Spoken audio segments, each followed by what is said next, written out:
कैसे हैं सब लोग? आप लोग आई लव यू टू।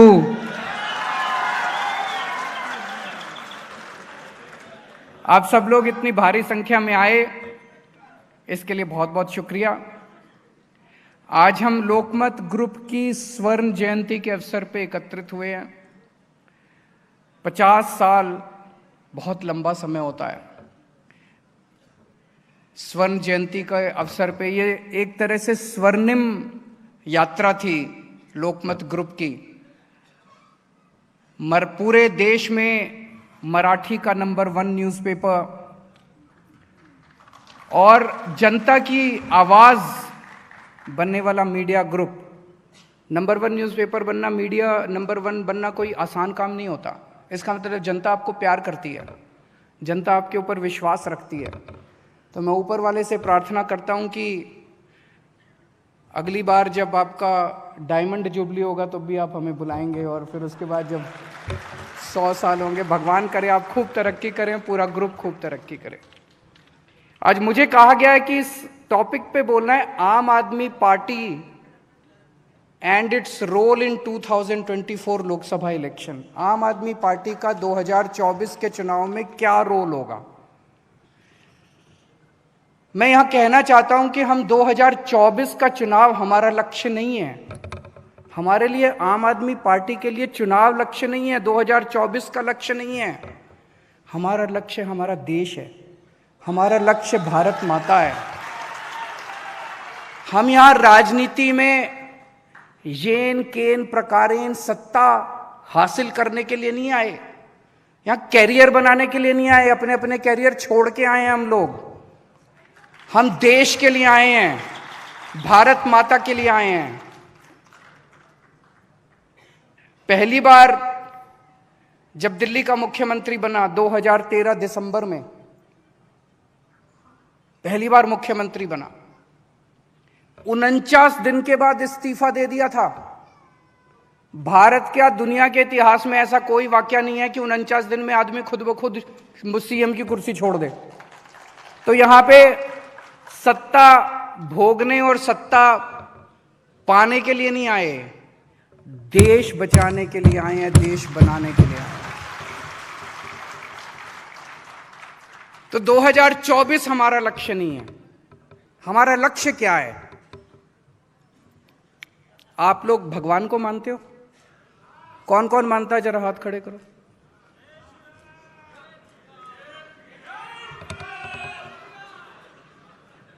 मैं भी मंदिर जाता हूं, भगवान को मानता हूं, खूब मानता हूं। जब भी मंदिर जाता हूं, कभी तीर्थ स्थान जाता हूं, कभी सुबह उठ के जब पूजा करता हूं भगवान की, तो जब आदमी मंदिर जाता है, भगवान के पास, भगवान के साथ बात करता है, तो कई बार कुछ मांगता है। मैं भी मांगता हूं, 2 चीजें मांगता हूं। एक तो ये कि हे प्रभु, मेरा भारत जल्द से जल्द दुनिया का नंबर 1 देश बने।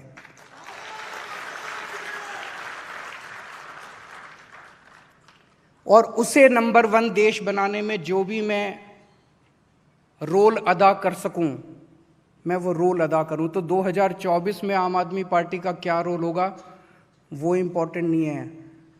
भारत को दुनिया का नंबर 1 देश बनाने में आम आदमी पार्टी का क्या रोल होगा, केजरीवाल का क्या रोल होगा, ये इंपॉर्टेंट है। और दूसरी चीज मैं भगवान से मांगता हूं कि हे भगवान, जब तक मैं अपने देश को दुनिया का नंबर 1 देश ना देख लूं, मुझे इस पृथ्वी से मत उठाना, तब तक मुझे मौत मत देना। मैं भारत को नंबर 1 देश देखने के बाद ही मरना चाहता हूं, उसके पहले मैं मरना नहीं चाहता। मुझे राजनीति करनी नहीं आती। अब तो हमें 2012 में आम आदमी पार्टी बनी थी, अब तो 10 साल हो गए राजनीति करनी नहीं आती हम लोगों को।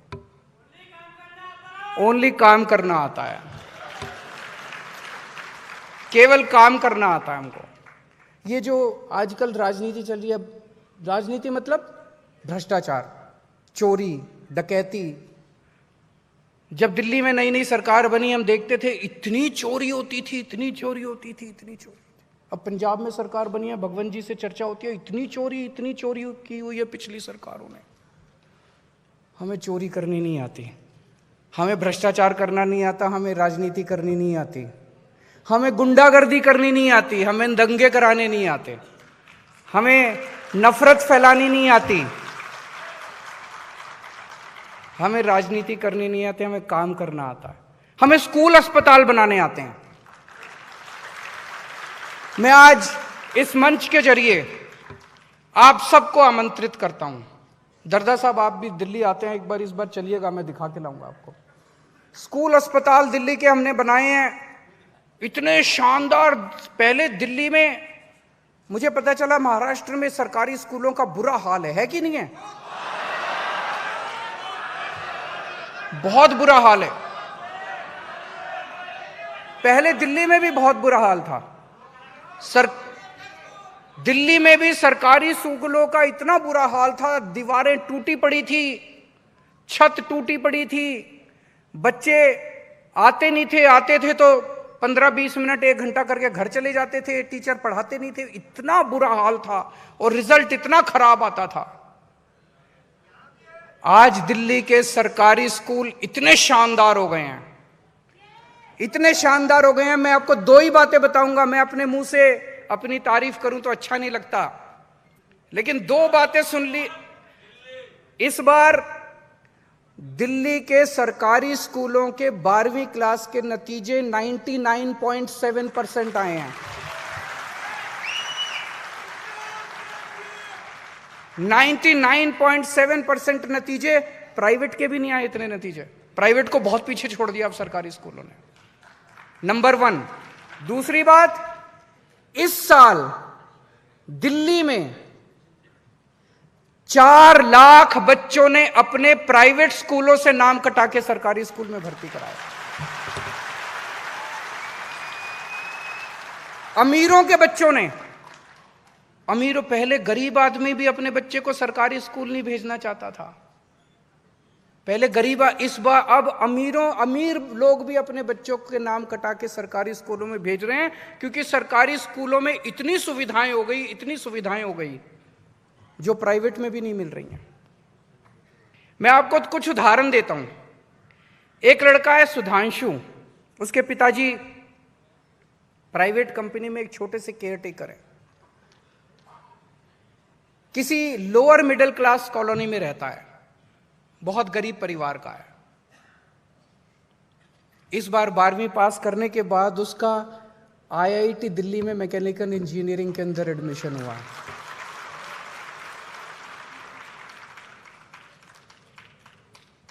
एक और बच्चा है फैजू, उसके पिताजी मजदूर हैं, झुग्गियों में रहता है। उसका इस बार NSUT में मैकेनिकल इंजीनियरिंग में एडमिशन हुआ है। आप सोच के देखिए, अगर पहले वाले सरकारी स्कूल होते और उनमें ये बच्चे पढ़ रहे होते तो गरीब का बच्चा गरीब ही बनता, मजदूर का बच्चा मजदूर ही बनता, केयरटेकर का बच्चा गरीब ही बनता। इन बच्चों का कोई भविष्य नहीं था। 16 लाख बच्चे हमारे सरकारी स्कूलों में पढ़ते हैं। इन 16 लाख बच्चों का भविष्य अंधकार में था। इन 16 लाख बच्चों का भविष्य उज्जवल हुआ है। एक बच्चा है गगन, उसके पिताजी कार्डबोर्ड का काम करते थे, कोरोना के टाइम में 2 साल पहले मौत हो गई। उसका एडमिशन IIT BHU में इलेक्ट्रॉनिक्स इंजीनियरिंग के अंदर हुआ है। आप लोग सोच रहे होंगे कि केजरीवाल जो है ना, ये 5-7 एग्जाम्पल उठा के ले आया। पिछले 3 साल से हर साल 450 बच्चों का हर साल दिल्ली के सरकारी स्कूलों से IIT के अंदर एडमिशन हो रहा है। 450 बच्चों का एवरी ईयर। पिछले 3 साल से, विजय जी, पिछले 3 साल से 450 बच्चों का हमारे सरकारी स्कूलों के IIT के अंदर एडमिशन हुआ। और मेडिकल के अंदर अलग, नीट के अलग पेपर दे रहे हैं बच्चे हमारे, नीट के अंदर अलग एडमिशन हो रहा है। मुझे ये करना आता है, मुझे राजनीति करनी नहीं आती।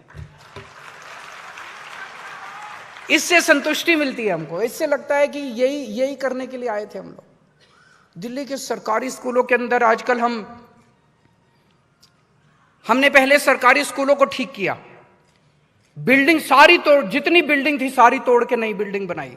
प्राइवेट स्कूलों के जैसे शानदार बिल्डिंग, स्विमिंग पूल, लिफ्टें, सरकारी स्कूलों के अंदर शानदार हमने बिल्डिंगें बनाई। और उसके बाद टीचर्स जितने थे हमारे, उनको हमने, जितने हमारे स्कूलों के, सरकारी स्कूलों के प्रिंसिपल थे, उनको हमने London, Switzerland, Europe, Canada, Singapore यहां ट्रेनिंग करने के लिए भेजा। जितने हमारे सरकारी स्कूलों के टीचर्स थे, उनको हमने IIM Ahmedabad, IIM Lucknow training करने के लिए भेजा। अब नतीजे आने लगे हैं। अब हमने शिक्षा को नेक्स्ट लेवल पे हम लोग ले गए हैं। हमने स्कूलों के अंदर एक हैप्पीनेस क्लास शुरू की है। हमें ये लगता है कि शिक्षा के जरिए हमें अच्छा इंसान बनाना जरूरी है। आज इतनी टेंशन है, इतनी टेंशन है, और आप जिस बैकग्राउंड से ये बच्चे आते हैं, इतने गरीब परिवारों से आते हैं, जब घर जाते हैं इतनी टेंशन है, माँ बाप लड़ रहे हैं, कईयों के घर में बाप दारू पी के आता है, पड़ोसी लड़ रहे हैं, जिस माहौल में ये बच्चे रहते हैं इतनी टेंशन होती है। तो हमने ये तय किया, हर रोज जब बच्चा स्कूल आएगा, पहले 45 मिनट हम उसको मेडिटेशन कराते हैं, हम उसको अच्छी स्टोरीज सुनाते हैं, तरह तरह की एक्टिविटीज देते हैं, और कहते हैं ना कि अच्छे काम की खुशबू पूरी दुनिया में फैल जाती है। ये हैप्पीनेस क्लासेस की चर्चा अमेरिका में भी चली गई, और अभी 3 साल पहले अमेरिका के राष्ट्रपति दिल्ली आए, डोनाल्ड ट्रंप साहब। जब वो दिल्ली आए, उनकी पत्नी भी उनके साथ आई, मेलेनिया ट्रंप, और उनकी पत्नी ने आके कहा कि मुझे दिल्ली के स्कूल की हैप्पीनेस क्लास अटेंड करनी है। तो बड़ी बात है, हम तो खुश हो गए। उसने कहा कि मुझे दिल्ली के स्कूल की हैप्पीनेस क्लास अटेंड करनी है। मैंने सुना है कि दिल्ली के स्कूलों में हैप्पीनेस क्लास होती है जो बहुत ही अच्छी है, उससे लोगों को बहुत खुशी मिलती है, बच्चों को बहुत खुशी मिलती है। केंद्र की बीजेपी सरकार ने बहुत समझाया उसको कि इधर मत जाओ, तुम हमारे दूसरे राज्य के किसी स्कूल में चली जाओ, वहां दिखा देते हैं, किसी प्राइवेट स्कूल में चली जाओ, वो स्कूल हमारे देश में बहुत अच्छे अच्छे स्कूल हैं, यहां क्या करोगी जाके। उसने कहा नहीं, मैं तो केजरीवाल के स्कूल में जाऊंगी। भाई साहब 1.5 घंटा बैठ के मेलेनिया ट्रंप ने हैप्पीनेस क्लास अटेंड की, सबसे पीछे वाले बेंच पे बैठ गई, और बैठ के उसने एक एक एक्टिविटी जो उस क्लास के अंदर होती है वो सारी एक्टिविटीज अटेंड की उसने। बहुत बड़ी बात है। अब ये हैप्पीनेस क्लास जो है, अब ये दिल्ली के सारे प्राइवेट स्कूल भी हमसे, सोचो दिल्ली के प्राइवेट स्कूल दिल्ली के सरकारी स्कूलों से ट्यूशन लेके जा रहे हैं कि हम कैसे अपने बच्चों को पढ़ाएं। एक और काम हमने शुरू किया जो मैं मानता हूं कि बहुत जरूरी है देश के लिए।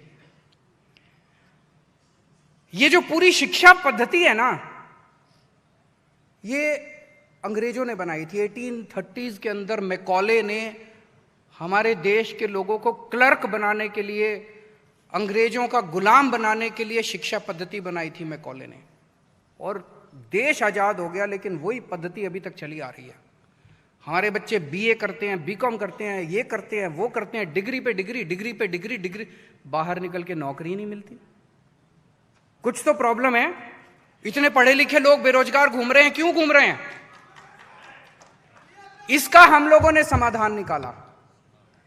ये बड़ा इंटरेस्टिंग, हमने एंटरप्रेन्योरशिप क्लासेस शुरू की। बच्चों को 9वीं 10वीं 11वीं 12वीं में हमने बिजनेस करना सिखाया। कैसे सिखाया विजय जी? हम दिल्ली में 11वीं और 12वीं के हर बच्चे को दिल्ली सरकार की तरफ से 2-2 हजार रुपए देते हैं हर बच्चे को, और हम उसको कहते हैं बिजनेस करो, इस 2,000 रुपए से कुछ बिजनेस करो। तो वो बच्चा अकेला भी कर सकता है, टीम भी बना सकता है। तो मान लीजिए 5 बच्चों ने टीम बनाई, तो 5 बच्चों के 10,000 रुपए हो गए। अब ये 5 बच्चे इस 10,000 रुपए से कोई आइडिया सोचते हैं, बिजनेस आइडिया, और फिर उस आइडिया को इंप्लीमेंट करते हैं, और इंप्लीमेंट करके उस पैसे से पैसा कमाते हैं। ऐसे 52,000 टीम बन चुकी है बच्चों की, 52,000 टीम। किसी टीम में 4 बच्चे, किसी टीम में 5 बच्चे, किसी टीम में 2 बच्चे, किसी टीम में 6 बच्चे। और इनमें से जिन लोगों के आइडियाज अच्छे थे, फिर हम लोगों ने देश के बड़े बड़े उद्योगपतियों को बुलाया, अमीर लोगों को। उनके सामने हमारे बच्चों ने करीब 150 के करीब आइडिया फाइनल हुए, उन्होंने प्रेजेंटेशन किया। और उन अमीर लोगों को जो जो आइडिया पसंद आया, उन अमीरों ने कहा मैं इसमें पैसा इन्वेस्ट करूंगा, मैं इसमें पैसा। 10वीं के बच्चे, 11वीं के बच्चे, 12वीं के बच्चे। मैं आपको कुछ एग्जाम्पल देता हूं।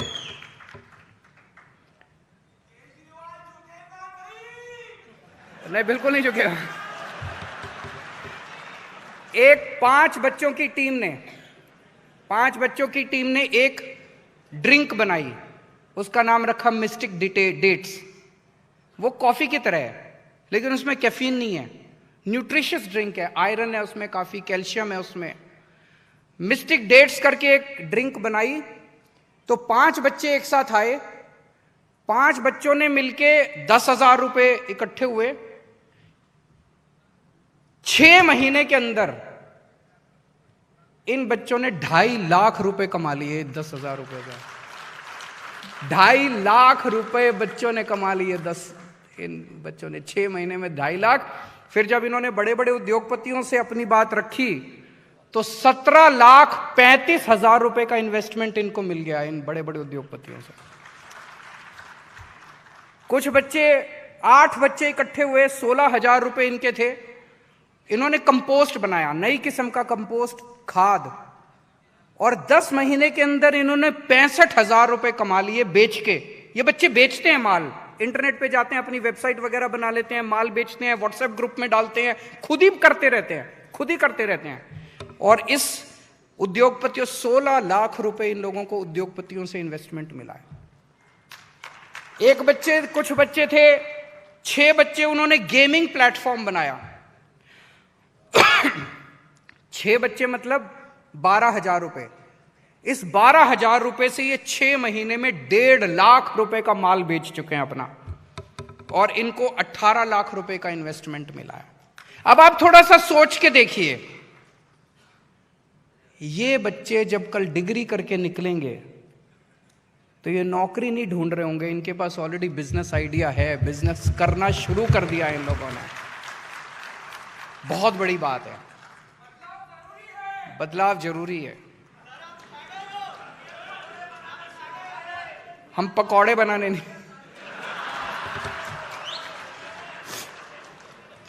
हमने दिल्ली में शानदार हॉस्पिटल बनाए हैं। हॉस्पिटल, सरकारी अस्पतालों का पहले बहुत बुरा हाल था दिल्ली में, बहुत बुरा हाल था सरकारी अस्पताल। जैसे यहां भी सरकारी अस्पतालों का बुरा हाल होगा, दवाइयां मिलती नहीं है, टेस्ट होते नहीं है, डॉक्टर लिख देता है, कहता है बाहर टेस्ट करा के ले आओ। मशीनें काम नहीं करती, सीटी स्कैन की मशीन काम नहीं करती, जंग लगा रहता है, दीवारों पे पान की थूक पड़ा रहता है। यही है ना? पहले दिल्ली में भी ऐसा था। हमने दिल्ली के सरकारी अस्पतालों को अब इतना शानदार बना दिया। दिल्ली में हमने 3 लेवल की सिस्टम बनाया। प्राइमरी लेवल, मोहल्ला क्लिनिक। हमने हर मोहल्ले में एक क्लिनिक खोल दिया, छोटा सा क्लिनिक। उसमें एक डॉक्टर बैठता है, आपको जुखाम, बुखार, खांसी, ये सब छोटी छोटी बीमारियां, आप मोहल्ला क्लिनिक में जाइए, आपके सारे टेस्ट फ्री, सारी दवाइयां फ्री, डॉक्टर फ्री, आप वहां पे दिखा के ले आइए। नेक्स्ट लेवल है पॉलीक्लिनिक। पॉलीक्लिनिक में 8 किस्म के स्पेशलिस्ट बैठते हैं, गायनी का डॉक्टर, बच्चों का पीडियाट्रिक्स, मेडिकल का डॉक्टर, ऑर्थो का डॉक्टर, इस तरह के 8 किस्म के डॉक्टर। वहां पे सुबह से शाम तक का, अगर किसी को एडमिट करके अगर करना है तो 1 दिन का वहां पे एडमिशन हो सकता है। और वहां भी उससे भी सीरियस बीमारी है तो सुपर स्पेशलिटी और मल्टी स्पेशलिटी हॉस्पिटल। हमने जो दिल्ली सरकार के जितने मल्टी स्पेशलिटी बड़े बड़े हॉस्पिटल थे, सबका बेड़ा गर्क था, मशीनें काम नहीं कर रही थी। मैंने आने के बाद तुरंत एक काम तो शुरू किया, मैंने कहा हर मेडिकल सुपरिंटेंडेंट हर सोमवार को मेरे को ये लिख के भेजेगा, सीटी स्कैन मशीन काम कर रही है कि नहीं कर रही, एक्सरे मशीन काम कर रही है कि नहीं कर रही। कौन कौन सी दवाइयां अस्पताल में हैं, कौन कौन सी अस्पताल में नहीं है। रोज सवेरे 11 बजे हर सोमवार को 11 बजे जब मेरे पास रिपोर्ट आने लगी, अपने आप सबने काम करना चालू कर दिया। मशीनें भी ठीक हो गई, दवाइयां भी काम करने लगी, खिड़की भी खुलने लगी दवाइयों की, टेस्ट भी होने लगे, सारा काम। आज दिल्ली के अंदर लोग अपोलो और मैक्स में नहीं जाते, दिल्ली के सरकारी अस्पतालों में आते हैं। और एक और बहुत बड़ा काम किया कि दिल्ली में 2 करोड़ लोग रहते हैं। हमने ऐलान किया कि दिल्ली के हर आदमी का, हर औरत का, हर बच्चे का सारा इलाज दिल्ली सरकार की तरफ से मुफ्त किया जाएगा। अगर आप सरकारी अस्पताल में इलाज कराएंगे, आपका सारा इलाज मुफ्त है। आपको चाहे कितनी बड़ी बीमारी हो, कितनी छोटी बीमारी हो, सारा इलाज आपका मुफ्त है। जैसे मैं आपको कुछ उदाहरण देता हूं। मिथिलेश पांडे जी हैं, ये झुग्गियों में रहते हैं। इनको पेनक्रियास की कैंसर हो गया, सर्जरी हुई, मार्केट में कराते तो 6 लाख रुपए लगते, इनका सारा खर्चा फ्री था। जीबी पंत हॉस्पिटल में इनका सारा इलाज हुआ। मुन्नी देवी है, गॉल ब्लैडर का कैंसर था, दक्षिणपुरी की झुग्गियों में रहती है, इनको स्टंट डला, 4 लाख रुपए का खर्चा था, सारा फ्री। हर आदमी का, हर औरत का, जो कराना चाहे, जो प्राइवेट में जाना चाहे उनका स्वागत है, प्राइवेट में जाए, लेकिन जो सरकारी अस्पताल में कराना चाहे उनका सारा इलाज मुफ्त है। ये लोग मेरे को खूब गालियां देते हैं, दूसरी पार्टी वाले खूब केजरीवाल फ्री फ्री फ्री कहते हैं ना, फ्री भी फ्री भी फ्री भी। मैं आपसे पूछना चाहता हूं कि क्या देश के बच्चों को अच्छी शिक्षा मिलनी चाहिए कि नहीं मिलनी चाहिए? अगर इस देश के अंदर कोई बच्चा पैदा हुआ और वो गरीब है तो उसका क्या कसूर है? क्या भारत के अंदर अगर कोई भी बच्चा पैदा होगा, क्या भारत सरकार का, राज्य सरकार का फर्ज नहीं है कि उस बच्चे को अच्छी शिक्षा मिलनी चाहिए? तो अगर मैं बच्चों को फ्री शिक्षा देता हूं तो क्या गलत करता हूं? मिलनी चाहिए कि नहीं मिलनी चाहिए फ्री शिक्षा? कहते केजरीवाल फ्री शिक्षा क्यों देता है? क्योंकि केजरीवाल की सेटिंग नहीं है प्राइवेट स्कूलों के साथ। मैं आपसे पूछना चाहता हूं कि अगर कोई हमारे देश में बीमार हो, आज इतना इन लोगों ने ऐसा माहौल कर दिया, इतना महंगा हो गया इलाज कराना प्राइवेट अस्पतालों में। अगर आपको भगवान ना करे कोई सीरियस बीमारी हो जाए तो जमीन भी बिक जाती है, जेवर भी बिक जाते हैं, कर्जा चढ़ जाता है, आदमी आत्महत्या कर लेता है। होता है कि नहीं होता है? कितनी आत्महत्या इस वजह से होती है कि पैसा नहीं था, इलाज कराने के लिए पैसा नहीं था। तो अगर मैं लोगों का इलाज मुफ्त में कर रहा हूं तो बताइए क्या गलत कर रहा हूं? ये कहते हैं केजरीवाल मुफ्त में इलाज क्यों कर रहा है? क्योंकि मेरी सेटिंग नहीं है इन बड़े बड़े अस्पतालों के साथ, इन प्राइवेट अस्पतालों के। मैं सेटिंग नहीं करता इन प्राइवेट अस्पतालों के साथ। दिल्ली में अभी हमने शुरू किया, हमने कहा सब लोग योगा करो, सवेरे उठ के योगा करना चाहिए नहीं करना चाहिए? मैंने कहा सब लोग, पूरी दिल्ली को मैं योगा कराऊंगा। मैंने कहा 25 लोग इकट्ठे हो जाओ, और अगर आप योगा करना चाहते हो, 25 लोग इकट्ठे हो गए, मेरे को मिस्ड कॉल मारो, मैं फ्री में योगा टीचर आपके यहां भेजूंगा। आज पूरी दिल्ली के अंदर योगा शुरू हो गया, योगा क्लासेस शुरू हो गई है पूरी दिल्ली के अंदर। बताइए फ्री में अगर योगा करा रहा हूं तो क्या गलत काम कर रहा हूं जी? होना चाहिए कि नहीं होना चाहिए? मैंने बिजली, पहले दिल्ली के अंदर 8-8 घंटे के पावर कट लगते थे, 8-8 घंटे के पावर कट, अब 24 घंटे बिजली आती है और मुफ्त बिजली आती है। तो बीजेपी वाले कहते हैं मुफ्त क्यों देते हो? तो मैंने अभी एक नई स्कीम चालू की है, मैंने कहा जिसको नहीं चाहिए मत लो, जो मांगेगा उसी को मिलेगी। हमने अभी नई स्कीम चालू की है। अभी हम सबको देते थे पिछले साल तक, इस बार हमने कहा ठीक है, ये जो शोर कर रहे हैं दूसरी पार्टी वाले, जिसको नहीं चाहिए वो अप्लाई कर दो, हम आपको नहीं देंगे। आजकल हम लोगों को तीर्थ यात्रा पे भेजते हैं, अयोध्या भेजते हैं श्री रामचंद्र जी के, रामलला के दर्शन करने के लिए। बताओ क्या गलत करते हैं? फ्री तीर्थ यात्रा कराते हैं। फ्री तीर्थ यात्रा कराने का तो पुण्य होता है, तीर्थ यात्रा कराने का भी पुण्य होता है, तीर्थ यात्रा करने का भी पुण्य होता है। कहते हैं केजरीवाल तीर्थ यात्रा क्यों कराता है। आजकल इन्होंने, मैं देखता हूं कई सारे इन लीडर्स के भाषण में एक ही सांस में बोलते हैं ये फ्री भी बड़ा गलत है, फ्री भी बड़ा गलत है, फ्री भी नहीं होना चाहिए, और फिर कहते हैं हमारी सरकार बनी तो हम 200 यूनिट बिजली फ्री देंगे। एक ही भाषण में इनकी पार्टी वाले एक ही भाषण में बोलते हैं केजरीवाल गंदा, केजरीवाल ये फ्री भी देता है, फलाना देता है, हमारी सरकार बनी तो हम 200 यूनिट फ्री देंगे। नेताओं का फ्री बंद करो। सही बोला। आज तक भगवंत मान ने बहुत सही किया। ये नेताओं को सब कुछ मिले। आपको पता है एक एक नेता को 4-4 हजार यूनिट बिजली मुफ्त मिलती है। 4,000 यूनिट तुमको हर महीने बिजली मुफ्त मिले तो कोई तकलीफ नहीं है। एक गरीब आदमी को 200 यूनिट बिजली मुफ्त मिल जाए तो सारे नेता चिल्लाते हैं फ्री भी, फ्री भी, फ्री भी, फ्री भी। अरे यार, नेताओं का सारा इलाज मुफ्त होता है, अमेरिका में इलाज करा के आते हैं। और अगर एक गरीब आदमी बेचारा सरकारी अस्पताल में उसको दवाइयां फ्री कर दी तो कहते हैं फ्री भी, फ्री भी, फ्री भी। और आजकल इन्होंने बड़े बड़े, मैं देख रहा हूं अर्थशास्त्री आर्टिकल लिख रहे हैं अखबारों के अंदर, बड़े बड़े अर्थशास्त्री, अगर फ्री भी का कल्चर चालू रखा तो देश बर्बाद हो जाएगा। मैंने एक भी अर्थशास्त्री को यह आर्टिकल लिखते नहीं देखा कि अगर भ्रष्टाचार चालू रहा तो देश बर्बाद हो जाएगा। भ्रष्टाचार चलते रहना चाहिए। मैं ये फ्री भी कैसे दे रहा हूं? मेरे पास पैसा कहां से आ रहा है? मेरे पास तो पैसा है नहीं, मैं कहां से फ्री भी दे रहा हूं? करप्शन खत्म कर दिया, भ्रष्टाचार खत्म कर दिया। जो पहले नेताओं की जेब में पैसा जाता था, जो पहले अफसरों की जेब में पैसा जाता था, अब मैं आप लोगों के बीच में बांट देता हूं। किसी की बिजली फ्री कर देता हूं, किसी का दवाई फ्री कर देता हूं, किसी की। कोई ये बड़े बड़े अर्थशास्त्री जितने लिख रहे हैं मेरे खिलाफ, कोई ये नहीं लिख रहा कि भ्रष्टाचार खत्म होना चाहिए। कोई नहीं लिख रहा। कहते भ्रष्टाचार अच्छी चीज है, चलते रहना चाहिए, हमें भी मिलता है उसमें से।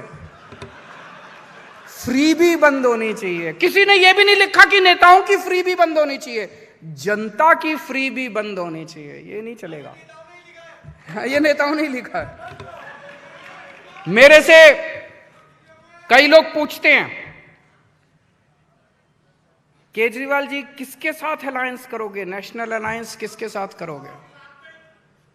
मेरे को ये राजनीति करनी नहीं आती।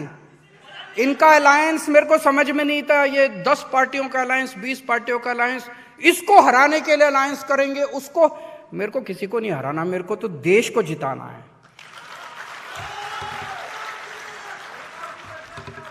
मैं एक ही अलायंस करूंगा।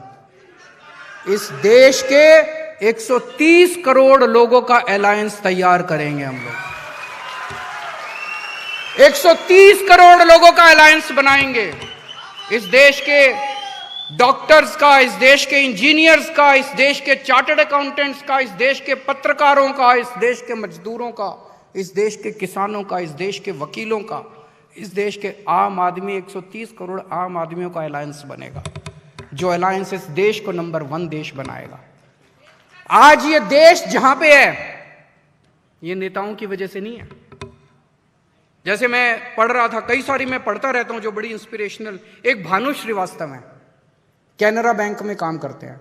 बड़ी मेहनत करनी पड़ती है बैंक वालों को।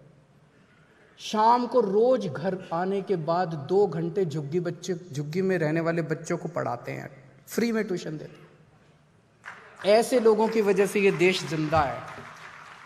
एक और हैं केदार प्रसाद, झारखंड के एक गांव में रहते हैं। उनके गांव में बिजली नहीं है। उन्होंने क्या किया, अपनी इधर उधर से डोनेशन करके, पैसे इकट्ठे करके उन्होंने अपने गांव के लिए एक हाइड्रो पावर प्रोजेक्ट बनाया, जिससे उनके गांव की गलियों में लाइट आ गई, उनके गांव में मंदिर में लाइट आ गई। ऐसे लोगों की वजह से आज हमारा भारत जिंदा है। इन नेताओं की वजह से नहीं है। नेताओं ने तो लूटने में कोई कसर नहीं छोड़ी।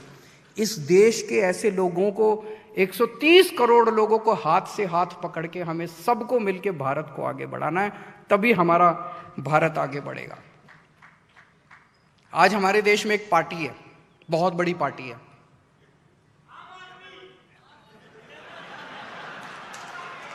उस पार्टी में पूरे देश में कहीं कोई गुंडागर्दी हो जाए, कहीं कोई दंगे हो जाए, इसके लोग पहुंच जाते हैं उनको मेंबर बनाने के लिए अपने लोग। गुंडों को, लफंगों को, दंगों को। पूरे देश में दंगे कराते हैं, पूरे देश में गुंडाई कराते हैं, पूरे देश में लफंगाई कराते हैं। मैं तो दंग रह गया इतने, कहीं बलात्कार हो जाए, बलात्कारियों के लिए शोभा यात्रा निकालते हैं, बलात्कारियों को माला पहना के आते हैं। ऐसे देश आगे बढ़ेगा? ऐसे तो देश आगे नहीं बढ़ सकता। इस तरह की गुंडागर्दी, लफंगाई से तो देश आगे नहीं बढ़ सकता। तो अगर आप लोगों को दंगे चाहिए, उनके साथ चले जाना। अगर आप लोगों को गुंडागर्दी चाहिए, उनके साथ चले जाना। अगर आप लोगों को तरक्की चाहिए, स्कूल चाहिए, अस्पताल चाहिए, तो मेरे साथ आ जाओ सब लोग। अगर आप लोगों को भ्रष्टाचार चाहिए, उनके साथ चले जाना। अगर आप लोगों को कट्टर ईमानदारी और कट्टर देशभक्ति चाहिए, तो आइए हम सब लोग मिलके 130 करोड़ लोगों का एक नया अलायंस बनाते हैं। मैं फिर से दरदा साहब का बहुत बहुत शुक्रिया अदा करता हूं। उन्होंने इतने खूबसूरत लोगों के साथ आज बात करने का मुझे मौका दिया। बहुत बहुत शुक्रिया। Thank you so much.